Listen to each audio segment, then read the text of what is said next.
नमो नमः। आज हम कक्षा 9वीं के पाठ्य पुस्तक में संग्रहित पाठ 8 लोह तुला का अध्ययन करेंगे। पाठ के अंतर्गत हम हिंदी अर्थ, पाठ में आए हुए श्लोक का अन्वय सहित हिंदी अर्थ एवं अनुवाद का अध्ययन करेंगे। सबसे पहले हम देखते हैं पाठ का परिचय। तो आइए, पाठ आपके सामने प्रस्तुत है। पाठ का नाम है लोह तुला। शीर्षक सबसे पहले हम देखते हैं। लोह यानी लोहे का, तुला यानी तराजू, तो लोहे की बनाई हुई तराजू। तो इसमें इस पाठ का शीर्षक ये क्यों रखा गया है, तो इस संपूर्ण जो कथा है या संपूर्ण जो पाठ है वो इस शीर्षक के इर्द गिर्द ही रहती है। संपूर्ण कहानी लोहे की तराजू पर आधारित है। किस तरह आधारित है और किसकी कहानी है, तो इसका सबसे पहले हम परिचय देखते हैं। अयं पाठः विष्णु शर्मा विरचितम पंचतंत्रम इति कथा ग्रंथस्य मित्रभेद नामक तंत्र से संपादितः अंशः अस्ति। कहा अयं पाठः यानी यह पाठ विष्णु शर्मा विरचितम, विष्णु शर्मा नाम का कवि है, उसके द्वारा विरचित यानी रचा हुआ पंचतंत्रम, पंचतंत्र कथा ग्रंथ है। इस कथा ग्रंथ के मित्रभेद नामक तंत्र से, मित्रभेद नामक तंत्र के संपादित यानी उससे संपादित अंश अस्ति, अंश है। यानी लोह तुला पाठ कहाँ से लिया गया है, विष्णु शर्मा के द्वारा रचित पंचतंत्र ग्रंथ के मित्रभेद नामक तंत्र से। अब इसमें किसकी कहानी, तो कहा अस्याम कथायाम एक जीनधन नामकः वणिक विदेशात् व्यापारं कृत्वा प्रत्यावृत्ते संरक्षित न्यास रूपेण प्रदत्तां तुलां धनिकात् याचते।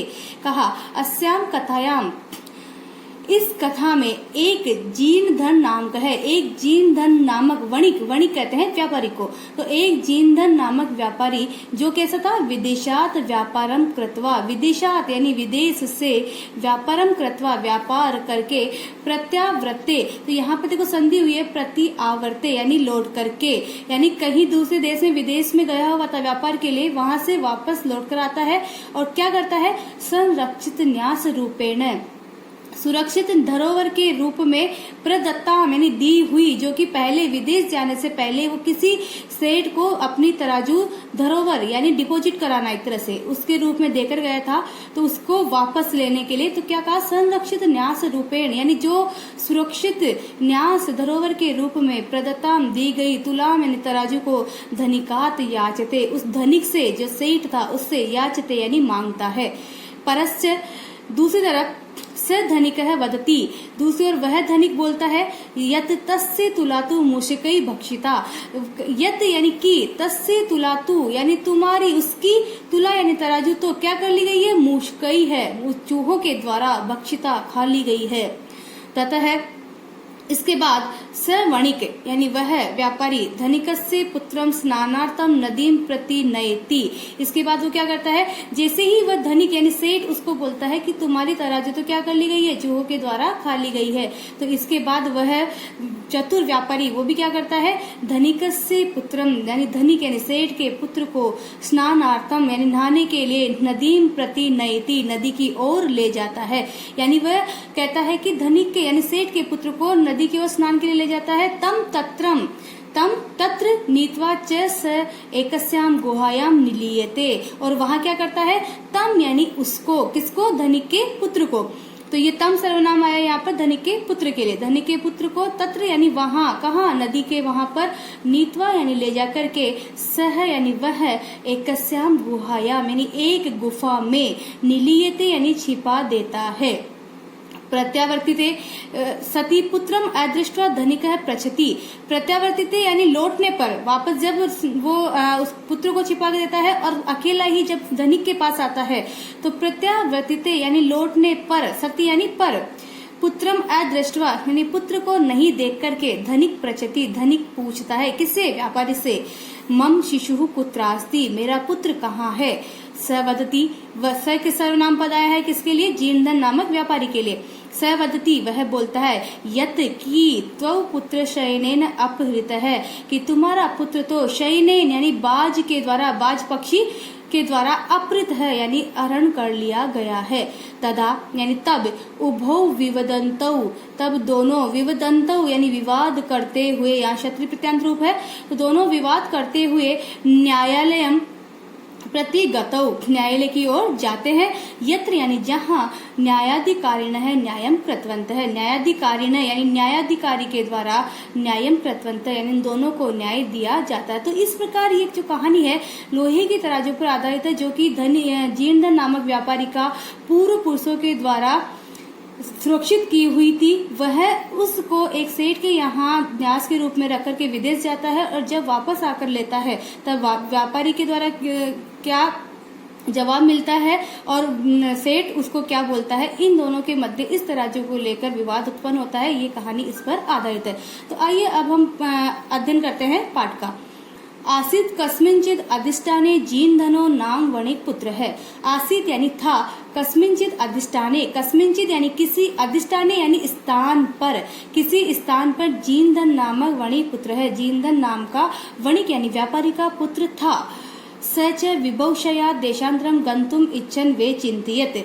स च यानी और वह, विभव शयात, विभव कहते हैं धन संपत्ति, धन के शयात यानी क्षीण हो जाने पर, नष्ट हो जाने पर, देशांतरम दूसरे देश को, गंतुम यानी जाने की, इच्छन यानी इच्छा करता है और इच्छा करता हुआ वे चिंतित यानी सोचता है।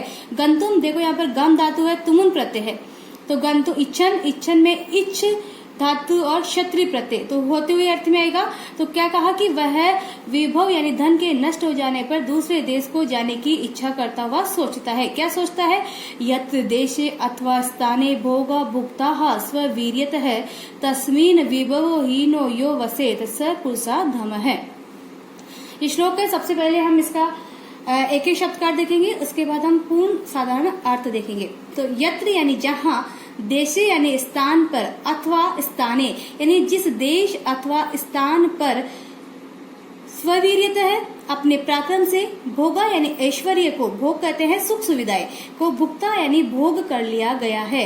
फिर से देखो, यत्र यानी जहाँ, जहाँ देश अथवा स्थान में यानी जिस देश अथवा स्थान पर, स्ववीर्यत है यानी अपने पराक्रम से, भोगा यानी समस्त भोगों का, सुख सुविधाओं का, भुक्ता भोग कर लिया गया हो, तस्मीन यानी उस देश अथवा स्थान में, तस्मीन यानी ये आया है देश अथवा स्थान के लिए, तो तस्मीन यानी उस देश अथवा स्थान में, विभव हीनो, विभव यानी सुख सुविधाओं के, धन के, संपत्ति के, हीन यानी नष्ट हो जाने पर, यह वसित, यहाँ पर यो है लेकिन यहाँ पर हम अन्वय में लिखेंगे यह, क्योंकि यहाँ पर उत्व संधि हुई है, विसर्ग को ओ हुआ है।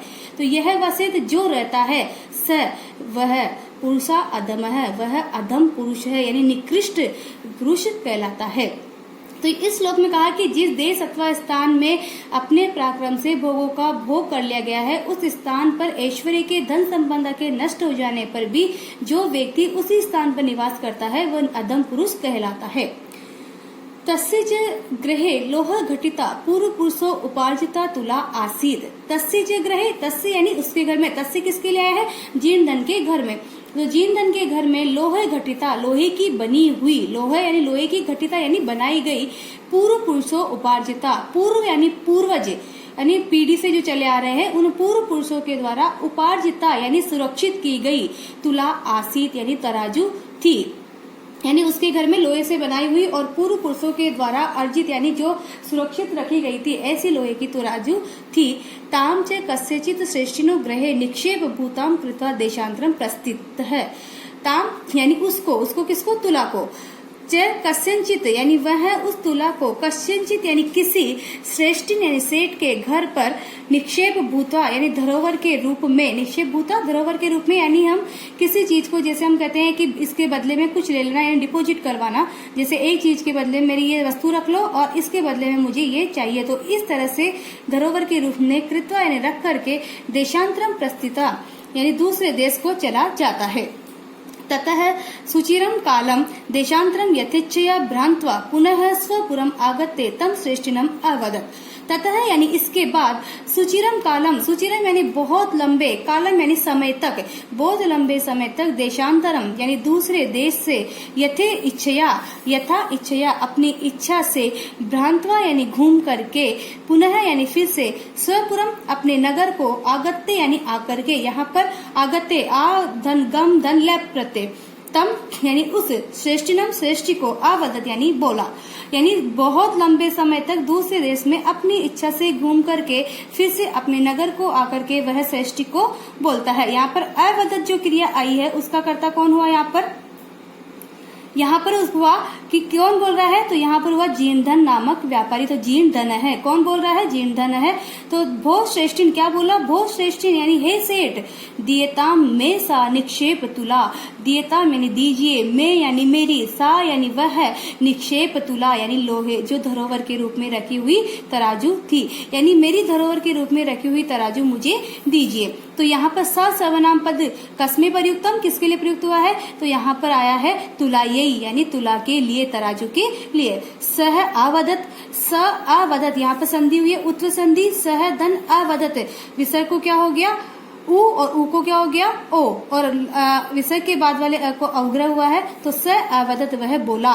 भो यानी अरे, सह सर्वनाम पद कस्मे प्रयुक्तम, यहाँ पर ये किसके लिए प्रयुक्त हुआ है? तो ये हुआ है धनिक के लिए, श्रेष्ठी के लिए। तो भो यानी अरे, नास्ति सा यानी वह तो नहीं है, त्वदीया तुला मुशकई भक्षिता इति, तुम्हारी तुला यानी तराजू मुशकई यानी चूहों के द्वारा भक्षिता यानी खा ली गई है। अब देखो सेठ ने ऐसा क्यों बोला? क्योंकि जो सेठ था उसको लालच आ जाता है और वो उसकी तराजू को देना नहीं चाहता है। अन्यथा क्या लोहे की वस्तु भी चूहे के द्वारा खा जा सकती है? अर्थात नहीं खाई जा सकती। तो इसके बदले में अब जब उससे ये उत्तर सुनता है कि तुम्हारी तराजू तो मूषक के द्वारा खा ली गई है, तो जीर्णधन क्या करता है प्रत्युत्तर में? तो आगे देखिए, जीर्णधन अवदत, जीर्णधन ने बोला, क्या बोला? कि भो श्रेष्ठिन यानी हे सेठ, नास्ति दोषः ते, यानी इसमें तुम्हारा दोष नहीं है। नास्ति न धन अस्ति, नहीं है क्या? ते यानी तुम्हारा दोष है यानी दोष, यानी इसमें तुम्हारा कुछ भी दोष नहीं है।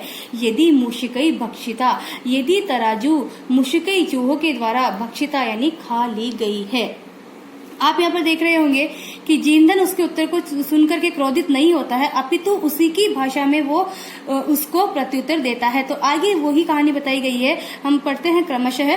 यदि तुम्हारी तराजू मूषक के द्वारा खा ली गई है तो इसमें तुम्हारा दोष नहीं है। ईदृश एव अयम संसार है, अयम संसार है, ये संसार, ईदृश है इसी प्रकार का, एव यानी ही, यानी ये संसार इसी प्रकार का ही है। न किंचित अत्र शाश्वतम अस्ति, न यानी नहीं है, किंचित यानी कुछ भी, अत्र यानी यहाँ, अत्र यानी यहाँ मतलब संसार में, शाश्वतम अस्ति यानी शाश्वत नहीं है। न हम यहाँ से कहाँ ले जाएंगे? अस्ति के पास। तो यहाँ पर कहा किंचित अत्र यानी यहाँ कुछ भी शाश्वत नहीं है। परम अहम नद्याम स्नानार्थम गमिष्यामि, परम यानी किंतु, अहम यानी मैं, नद्याम यानी नदी में, स्नानार्थम यानी स्नान के लिए, गमिष्यामि यानी जाऊंगा, किंतु मैं नदी में स्नान के लिए जाऊंगा। तत्त्वम आत्मीयम एनम शिशुम धनदेव नामानम मया सह स्नानो उपकरण हस्तम प्रेषय इति। तत् यानी इसके बाद, त्वम यानी तुम, आत्मीयम एनम शिशुम यानी अपने इस शिशु को, आत्मीय पद किसके लिए है यहाँ पर? शिशु यानी अपने, यानी जो आपको अधिक प्रिय है। तो अपने इस शिशु को, जो क्या नाम वाला था? धनदेव नामानम यानी धनदेव नाम का था। अपने इस धनदेव नाम के शिशु यानी बालक को, मया यानी मेरे, सह यानी साथ, स्नानो उपकरणम, स्नानो उपकरणम यहाँ पर संधि हो जाएगी, स्नान धन उपकरण यानी स्नान के साधन, कौन सी संधि? गुण संधि। तो स्नान उपकरणम स्नान के साधन को, हस्तम यानी हाथ में देकर के, प्रेषय यानी भेज दो, यानी स्नान के उपकरण हाथ में लेकर के प्रेषय यानी भेज दो। यहाँ पर वो कहना चाह रहा है कि मया, यहाँ पर देखो सह के योग में मया में तृतीय विभक्ति आई है, इसी यानी इस प्रकार से सह श्रेष्ठी स्वपुत्रम अवदत, वह सेठ अपने पुत्र को बोला, वत्स यानी हे पुत्र, पितृव्यो अयम त्वम, पितृव्य कहते हैं पिता का भाई यानी वह चाचा, तो अयम पितृव्य यानी ये तुम्हारे चाचा है, तब यानी तुम्हारे चाचा है, स्नानार्थम यास्यति जो कि क्या करना चाहते हैं? स्नानार्थम यास्यति स्नान के लिए जाना चाहते हैं। तद अनेन साकम गच्छ इति, तत् यानी तो, अनेन साकम यानी इनके साथ, गच्छ यानी जाओ, इति यानी इस प्रकार से। यहाँ भी आप देख रहे होंगे साकम के योग में अनेन में तृतीय विभक्ति आई है। आगे कहा अत असौ श्रेष्ठी पुत्रम धन देव है स्नानो उपकरणम आदाय प्रहष्ट मनहा तेन अभ्यागतेन सह प्रस्थित है। अत असौ यानी इसके बाद, असौ यानी वह श्रेष्ठी पुत्र है, धन देव है, वह सेठ का पुत्र धन देव, स्नानो उपकरणम आदाय, स्नान के उपकरण को, उपकरण मतलब साधन को, यानी स्नान करने के लिए जो भी आवश्यक सामान होते हैं उनको आदाय यानी लेकर के, प्रहष्ट मनाहा, प्रहष्ट यानी प्रसन्न मन से, तेन अभ्यागतेन उस अभ्यागतेन यानी अतिथि के साथ, यानी जो अभ्यागतेन अभिधन आगतेन जो अभी अभी आया है ऐसा अतिथि, यहाँ पर हो जाएगी यण संधि अभिधन आगतेन, सह प्रस्थित है साथ प्रस्थान कर जाता है। असौ सर्वनाम पद किसके लिए आया यहाँ पर? धनदेव के लिए। असौ यानी अदस शब्द है और पुल्लिंग एक वचन में बनता है असौ। तो असौ पद का अगर कर्ता पूछा जाता है कि असौ पद, ये पद किसके लिए आया है, तो यहाँ पर आ जाएगा धनदेव के लिए। तो धनदेव में चतुर्थी कसमे आता है, कसमे में चतुर्थी है, यहाँ पर हम लिखेंगे धनदेवाय। स प्रस्थित है चला जाता है। तथा अनुष्ठिते स वर्णिक स्नात्वा, तथा अनुष्ठिते यानी उसी प्रकार से, स वर्णिक यानी वह व्यापारी, स्नात्वा स्नान करके, तम शिशुम यानी उस बालक को, गिरि गुहायाम प्रक्षिप्पे, गिरि गुहा में यानी पर्वत की गुफा में, प्रक्षिप्पे यानी छिपा करके, तत् द्वारम बृहत शिलया आच्छाद्य सत्वरम ग्रहम आगत है। क्या किया उसने कि उसी प्रकार से वह व्यापारी स्नात्वा यानी स्नान करके, स्नात्वा में यहाँ पर स्ना धातु है, त्वा प्रत्यय है, स्नान करके उस शिशु को पर्वत की गुफा में, प्रक्षिप्पे यानी छिपा करके, तो यहाँ पर प्र उपसर्ग शिप धातु है और ल्याप प्रत्यय है, छिपा करके क्या किया, तत् द्वारम यानी उसके द्वार को, उसके द्वार को, बृहत शिलया यानी बड़ी, शिलया यानी शिला चट्टान जिसको हम कहेंगे, पत्थर की टुकड़ा यानी बृहत यानी महान या बड़ा, शिलया यानी पत्थर के टुकड़े से, आच्छाद्य यानी ढक करके, आच्छाद्य यहाँ पर है, आ उपसर्ग है, छत धातु है और ल्याप प्रत्यय है, सत्वरम यानी शीघ्र ही, ग्रहम आगत है यानी घर को आ गया। यानी उसने क्या किया, उस व्यापारी ने क्या किया, सेठ के पुत्र को एक पर्वत की गुफा में छिपा करके उसकी गुफा के द्वार पर क्या किया, एक बहुत बड़े पत्थर से उसको ढक दिया और स्वयं सत्वरम, सत्वरम का अर्थ होगा शीघ्र ही, ग्रहम आगत घर को आ गया। सह श्रेष्ठी पृष्ठवान, वह सेठ बोला, श्रेष्ठी पृष्ठवान यानी पूछा, उस श्रेष्ठी ने पूछा। यहाँ पे देखो पृष्ठवान तवतु प्रत्यय है, पृष्ठ धातु और तवतु प्रत्यय, तवतु प्रत्यय पुल्लिंग एक वचन बना है पृष्ठवान। भो यानी अरे, अभ्यागत यानी हे, अभ्यागत यानी अतिथि, कथ्यताम कुत्र में शिशु, कथ्यताम यानी कहो, मैं यानी मेरा बालक, पुत्र यानी कहाँ है, यह यानी जो, त्वया सह नदीम गत है जो कि तुम्हारे साथ नदी की ओर को गया था, इति यानी इस प्रकार से। सह अवदत वह बोला, वह कौन, यहाँ पर आ जाएगा व्यापारी।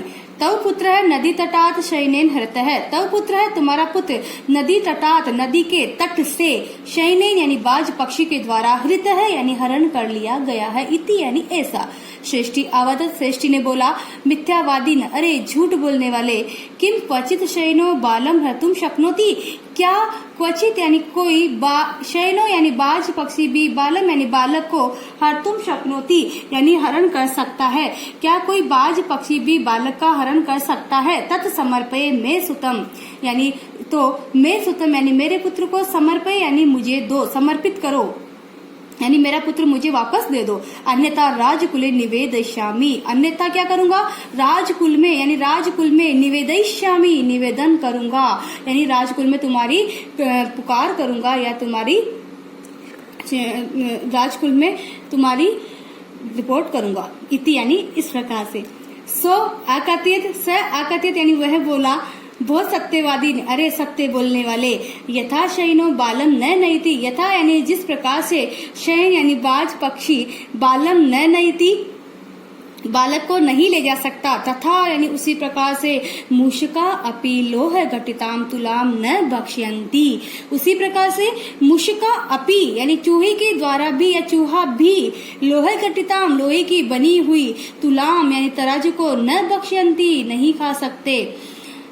उसने क्या कहा, देखो उसी की भाषा में उसने उसको प्रत्युत्तर दिया है कि जिस प्रकार से बाज पक्षी के द्वारा बालक नहीं ले जाया सकता, उसी प्रकार से तराजू भी लोहे की, जो कि लोहे की बनी हुई थी, वो भी मूषक के द्वारा नहीं खाई जा सकती है। तद अर्पये मे तुलाम, तो मेरी तराजू भी, अर्पय यानी मुझे दे दो, मुझे प्रदान करो। यदि दार्केण प्रयोजनम, यदि दार्केण यदि बालक के प्रयोजन से, यदि अपना पुत्र, दारक, दारक कहते हैं पुत्र को, ठीक है, दारक यानी पुत्र, यदि अपने दारक के उद्देश्य यानी अपने दारक को चाहते हो तो मेरी तराजू भी मुझे वापस दे दो, इति यानी इस प्रकार से। एवं विवादमानौ तौ द्वाऊ अपि राजकुलम गतो, एवं विवादमानौ इस प्रकार विवाद करते हुए, तौ यानी दोनों, दोनों कौन, धनिक और व्यापारी, द्वाऊ अपि वे दोनों, राजकुलम गतो राज परिवार को गए यानी राजकुल को गए। तत्र सृष्टि तार स्वरेण अवदत, तत्र यानी वहां, सृष्टि यानी जो सेठ है, तार स्वरेण यानी ऊंचे स्वर में, अवदत यानी बोला, तार स्वर का मतलब होता ऊंची आवाज में, तो ऊंची आवाज में बोला, भो यानी अरे, वंचितो अहम यानी मैं, वंचित यानी ठगा गया हूँ, जिसको कहते हैं धोखा खाना, अरे मैं ठगा गया हूँ, वंचितो अहम मैं ठगा गया हूँ। अब्राह्मण्यम अनुचित हुआ है, अनेन चोरेण मम शिशु अपृत है, यहाँ पर कहा कि अनेन चोरेण इस चोर के द्वारा, मम शिशु मेरा पुत्र, अपृत यानी अपहरण कर लिया गया है, इति यानी इस प्रकार से। अथ यानी इसके बाद, धर्माधिकारिण है तम अवदत, इसके बाद धर्माधिकारिण है यानी जो धर्मकारी यानी धर्म का न्याय करने वाला था, धर्म को माध्यम बना करके जो न्याय करने वाला था, तो उसने कहा कि धर्माधिकारिण है, धर्माधिकारी ने तम अवदत उसको बोला, भो समर्पिताम श्रेष्ठी सुत है, वो यानी अरे समर्पिताम यानी समर्पित करो, श्रेष्ठी सुत है इस सेठ के बालक को, इसको वापस दे दो। स अवदत वह व्यापारी बोलता है, किम करोमि क्या कर रहा हूँ, पश्यतो मैं नदी तटात शयनेन शिशु अपृत है, पश्यतो यानी देखो, मैं यानी मैं नदी तटात नदी के तट से, शयनेन बाज पक्षी के द्वारा, शिशु अपृत है शिशु अपहरण कर लिया गया है। उसने कहा कि मैं क्या कर रहा हूँ, मैं कुछ नहीं कर रहा हूँ, नदी तट देखो, मैं तो नदी तट से आ रहा हूँ और नदी तट से ही इस बाज पक्षी के द्वारा शिशु का अपहरण कर लिया गया है, इति यानी ऐसा, ऐसा वह बोलता है। तत् श्रुत्वा ते अवदन, तत् श्रुत्वा यानी उसको सुन करके, ते अवदन यानी वे बोलते हैं, वो यानी अरे, भवता सत्यम ना विहितम, आपके द्वारा सत्य न अभितम नहीं बोला गया है, अभितम यानी बोलना, यानी आपके द्वारा सत्य नहीं बोला जा रहा है। किम शयन है शिशु हर्तुम समर्थो भवती, क्या शयन यानी बाज पक्षी भी, शिशु यानी बालक को, हर्तुम यानी हरण करने के लिए, समर्थ भवती समर्थ होता है। उसने क्या कहा कि आपके द्वारा झूठ नहीं बोला जा रहा है कि क्या बाज पक्षी शिशु को हरण करने में समर्थ होता है। स अवदत तो वह बोला, भो भो यानी अरे अरे, श्रूयताम मद वच है मेरे वचनों को भी सुनो, यानी श्रूयताम यानी सुनो, मद वच है मेरे वचन भी सुनो।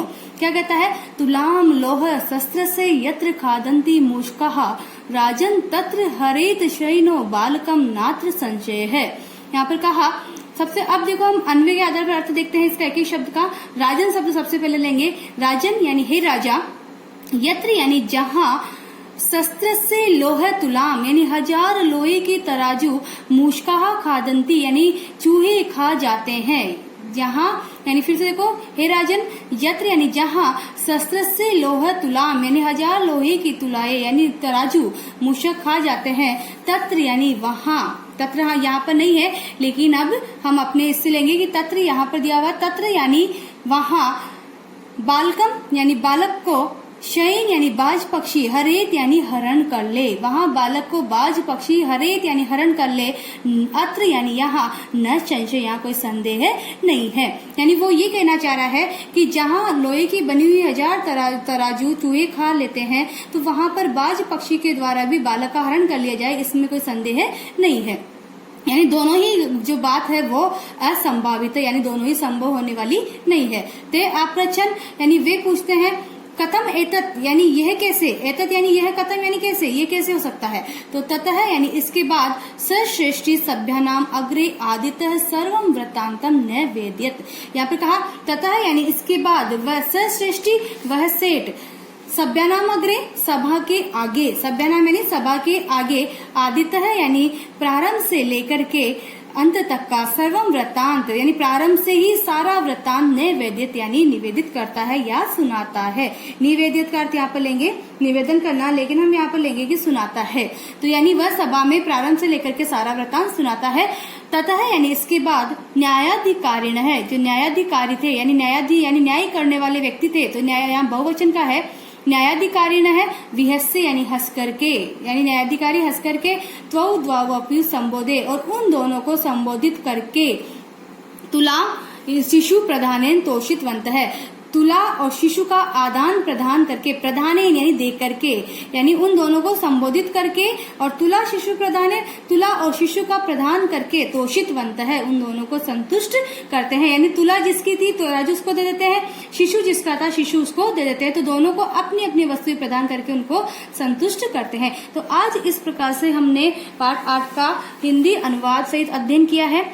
पाठ के अंत में शब्दार्थ दिए हुए हैं, इनको आप देख लेना कि यहाँ पर जो ये संस्कृत अर्थ है जिसको हम पर्याय बोलते हैं, यहाँ पर इसका हिंदी अर्थ है और ये अंग्रेजी भाषा में दिया हुआ है। इस आधार पर हम पाठ के प्रश्नोत्तर देखते हैं।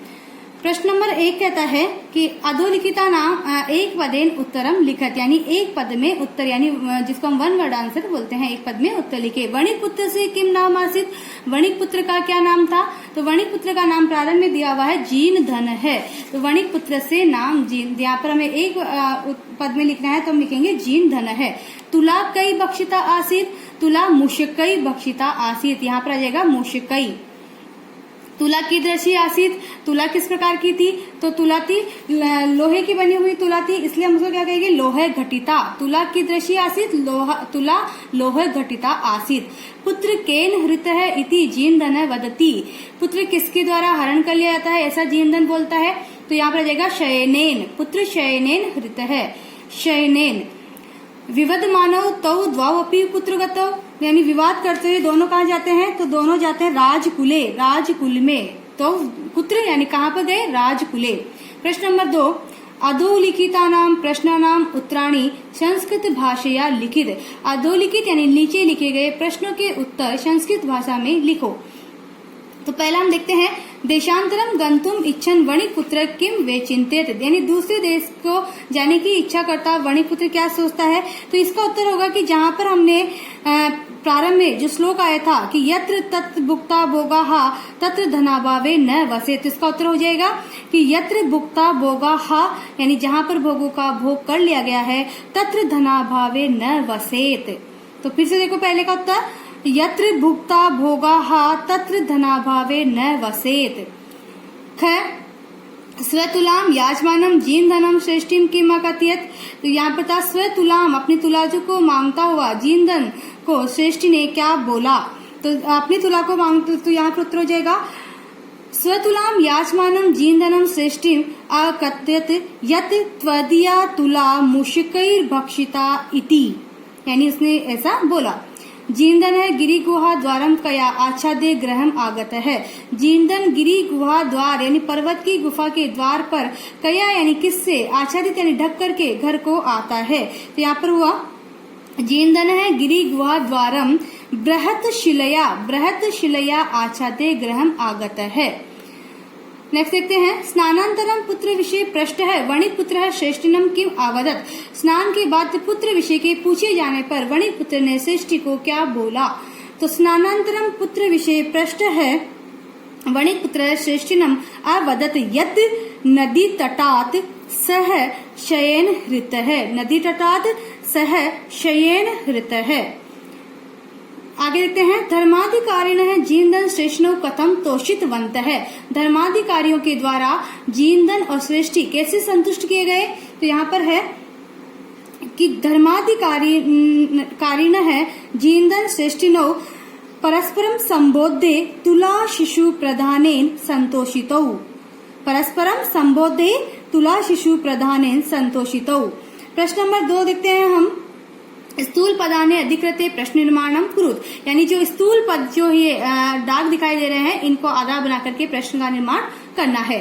प्रश्न निर्माण में हमेशा एक बात ध्यातव्य है कि जब हम प्रश्न निर्माण करते हैं तो वाक्य को पूरा लिखते हैं और अंत में प्रश्नवाचक चिन्ह का प्रयोग करते हैं। तो क्या हम देखते हैं, जीनधन है विभवशया देशांतरम गंतुम इच्छन वे चिंतित, तो यहाँ पर जीनधन पुल्लिंग एकवचन है, यहाँ पर क्या जाएगा कह, यानी कौन धन के नष्ट हो जाने पर दूसरे देश को जाने की इच्छा करता है, तो कह, तो और यहाँ पर हम लगाएंगे प्रश्नवाचक चिन्ह।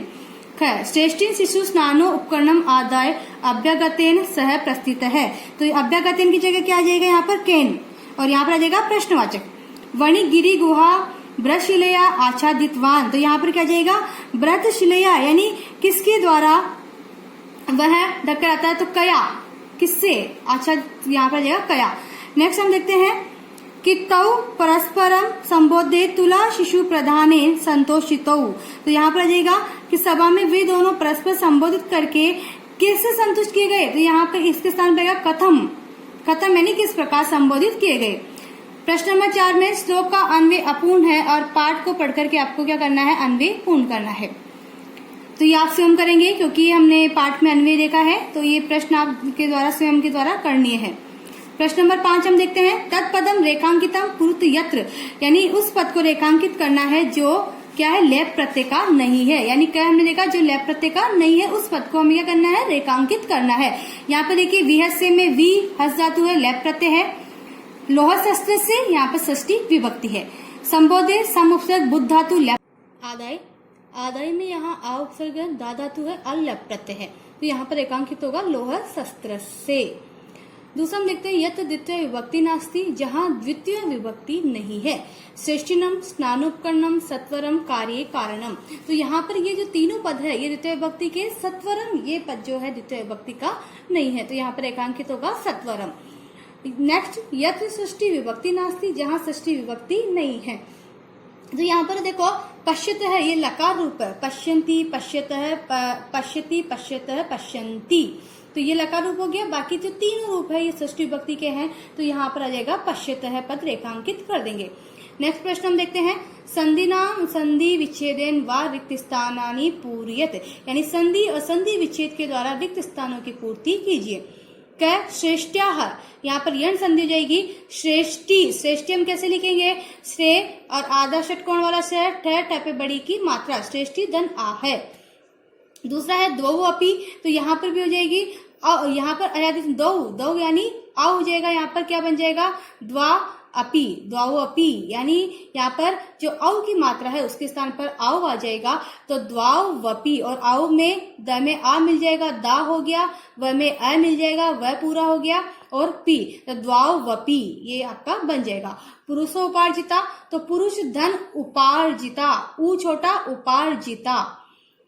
यथे यथा इच्छया, यहाँ पर गुण संधि हो जाएगी, क्या बन जाएगा, यथे इच्छया, आ और ई के स्थान पर क्या हो जाएगा, ए, तो बन जाएगा यथेच्छया। स्नानोपकरणम, यहाँ पर आ जाएगा स्नान, स्नान धन उपकरणम, तो स्नान यहाँ पर आ जाएगा। स्नानार्थम, अ और अ मिलकर क्या हो जाएगा, आ, ठीक है, आ हो जाएगा, और हम इसको क्या लिखेंगे, स्नानार्थम, मिलाकर लिख देंगे स्नानार्थम। प्रश्न नंबर 7, समस्त पदम विग्रहम व लिखत, समस्त पद का विग्रह लिखिए, और जो समस्त पद है उसका विग्रह और विग्रह पद का समस्त पद हमें लिखना है। तो यहाँ पर देखो स्नानस्य उपकरणम, इसका हो जाएगा स्नानो उपकरण, यानी ये जो सादा से और ये है इसको हम हटा देंगे और ऊ की मात्रा न पे लगा देंगे, ओ हो जाएगा स्नानो उपकरणम, क्योंकि अ और ऊ में गुण संधि जाएगी, ओ हो जाएगा, तो यहाँ पर क्या हो जाएगा, स्नान ओ उपकरणम, यानी स्नानोपकरणम, स्नानोपकरणम, इसको हम लिख कर देखते हैं स्नानो उपकरणम, इस तरह से आपका हो जाएगा। गिरि गुहायाम, गिरि गुहायाम में आपका हो जाएगा कि गिरि गुहा, यानी यहाँ पर गिरि स्त्रीलिंग का है, तो गिरे है गुहायाम, गिरे है गी छोटा, रे रे पे एक ही मात्रा और विसर्ग, गिरे है गुहायाम। यहाँ पर जो गी में के बाद री दिखाई दे रहा है, इसे ई की मात्रा हटा करके ए करना है रे पे और विसर्ग लगाना है, बस इतना परिवर्तन आपको करना है, गिरे है गुहायाम। इसके बाद हम नेक्स्ट देखते हैं, धर्मस्य अधिकारी, धर्मस्य अधिकारी यानी धर्म का अधिकारी, तो इसका क्या बन जाएगा, धर्माधिकारी, धर्माधिकारी, धर्म अधिकारी, और उसमें अ और अ मिलकर क्या हो जाएगा, आ, तो क्या बन जाएगा, धर्माधिकारी, बस एक पद आपको लिखना है। विभवहीनः, इस समस्त पद का विग्रह आपको बनाना है, तो क्या हो जाएगा, विभव यानी धन से जो रहित है, यानी धन जिसके पास नहीं है, तो यहाँ पर हो जाएगा धन से, तो तृतीय विभक्ति रामेन, यहाँ पर आ जाएगा विभवेन, बालकेन के समान, विभवेन, विभवेन हीनः, विभवेन हीनः। तो इसका हम अ पाठ देखते हैं, यथाक्षेपम अधोलिखितानां शब्दानां सहायतया लोहतुला इति कथायाः सारांशम संस्कृत भाषाया लिखत। अब ये जो दिए हुए हैं इनमें से आपको क्या करना है कि संस्कृत भाषा में इसका जो सारांश है वो आपको लिखना है, तो ये आप स्वयं करेंगे। तो इस प्रकार आज हमने पाठ 8 लौह तुला का अध्ययन किया है। तो इस प्रकार आज हमने पाठ 8 लौह तुला का अध्ययन किया है। इसमें जो हमने हिंदी अनुवाद और प्रश्नों के उत्तर देखे हैं, इस आधार पर आप वीडियो को सुनना, देखना और पाठ का अनुवाद समझना और प्रश्नों के उत्तर लिखने का अभ्यास करना और उनको समझने का प्रयास करें। धन्यवाद।